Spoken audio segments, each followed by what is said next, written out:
What's up, YouTube? Today I'm actually going to be, I say retesting some of these inverters, but I'm actually not. I'm actually going to show you guys the temperatures that's coming off of these things. I'm only going to do like 2 of them, mainly because the other one was garbage and completely went out. I actually used it for another video to light that light bulb, and when it was lighting for a picture, I was taking a picture, I think it was for this one when I took it apart and set it up here for the picture for the thumbnail, and it completely died. So that one is, I wish I was recording, but I wasn't. So I'm actually going to just garbage that one or take it apart for parts and try to see if I can make an inverter out of it. Maybe. But today I'm actually going to use this thermal imaging camera I got. Fleur, I think, is who makes it.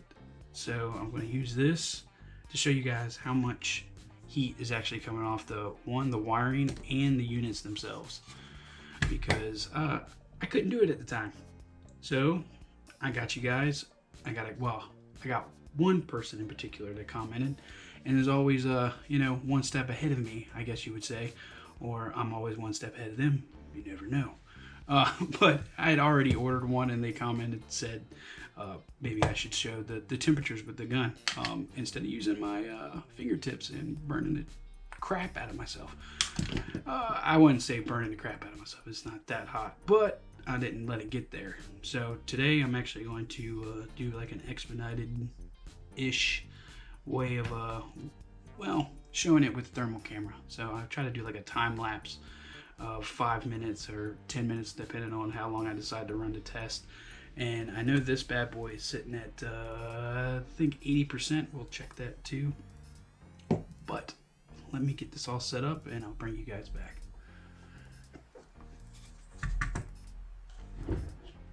All right, first one.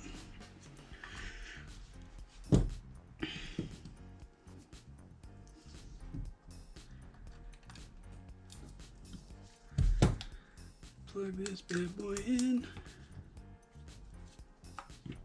It's plugged in. Got this, and I gotta be able to see how much wattage is coming out.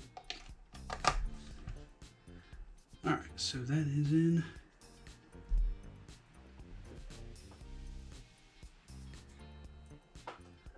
All right, so got you guys back.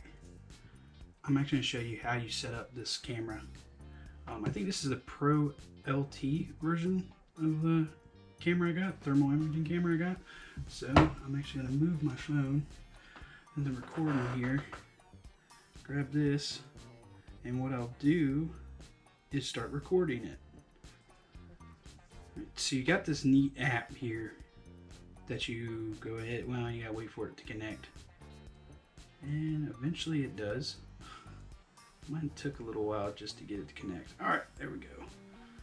So as you can see the watt meter right there.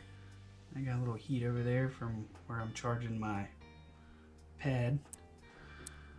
And I'll go ahead and move this over.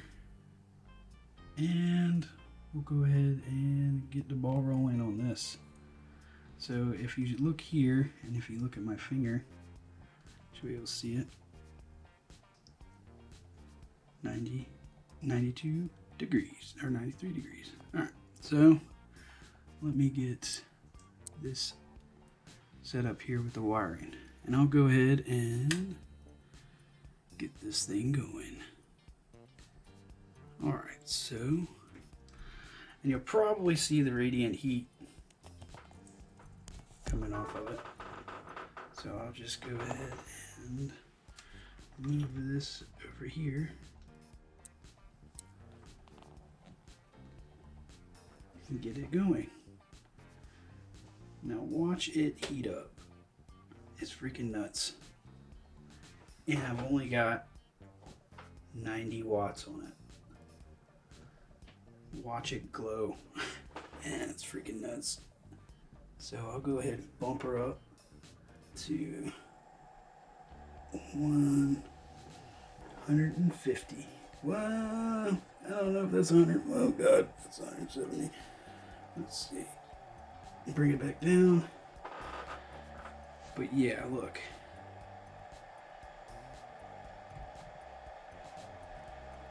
Camera.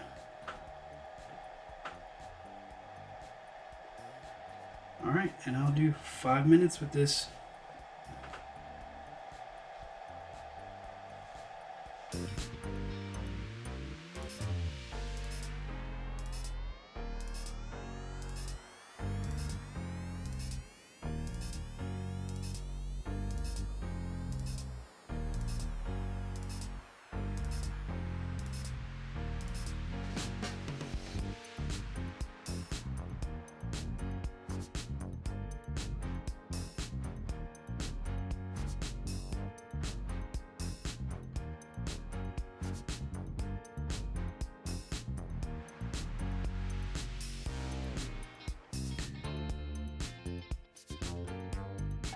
Alright, so for reference, that's the light bulb right there.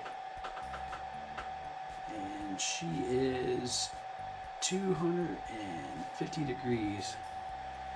And that's 100 degrees shy.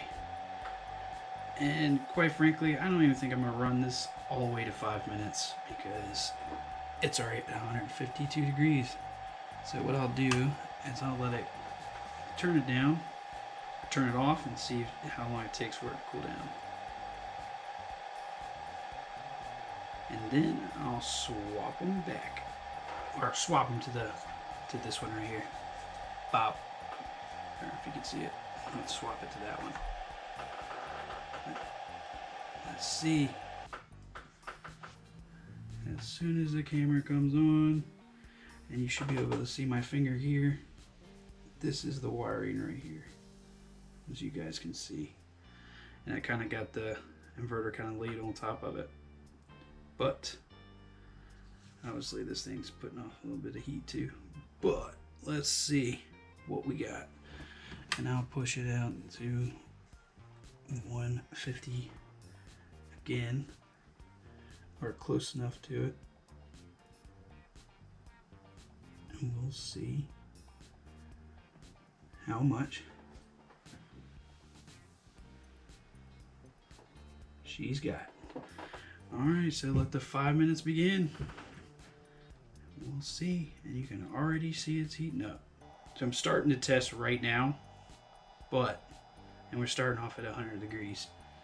So we'll do 5 minutes from here, because the other one kind of like was already at like 90 something. So we'll do this and start it from right here and see if it reaches 150 like the other one did. It's already getting up there. It'll probably pop the fuse in it.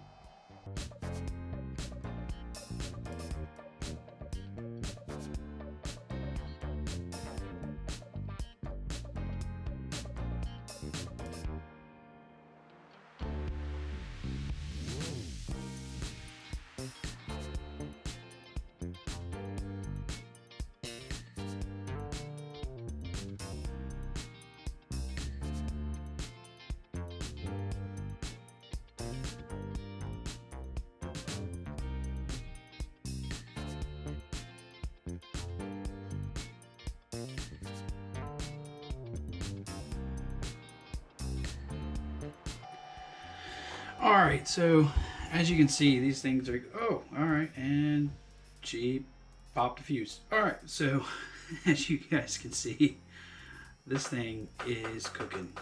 And you can see it with the thermal imager. So you can see that really well. But keep in mind, I looked it up while I was doing this test. You can, it says online that 125 degrees can actually burn you, you know,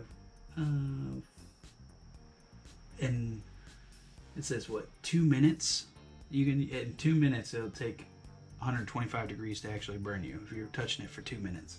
At 130 it will take 30 seconds, and this one got to 130 and the other one was at 150 degrees. So you can see why I was burning my fingertips. And I mean, it's still sitting at 120. degrees, and it's been sitting here for about a minute or so. So keep in mind, guys, when you buy these cheap inverters, let's say this thing right here falls down into your, like, well, most people are going to put it in, you know, between their seat or something like that. That thing is screaming. I think it's hot. Just like this one. I'm fairly certain this one's made to go in your cup holder, which is the way it's designed. And you have this running out of it, and you put this in the cup holder.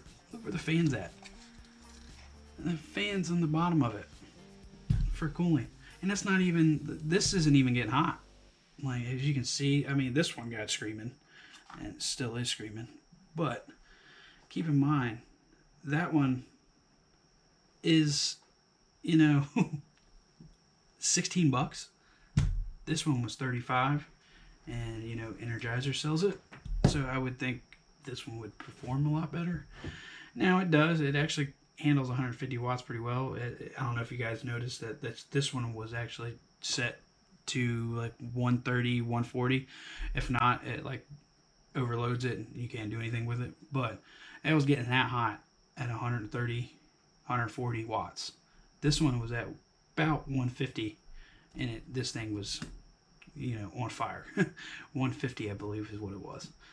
So yeah, if this doesn't tell you guys that cheap inverters are not the way to go, I have more inverters I'm going to be testing, a lot more. I mean, I had that red one I tested. I think it was the first one. That was the cheapest.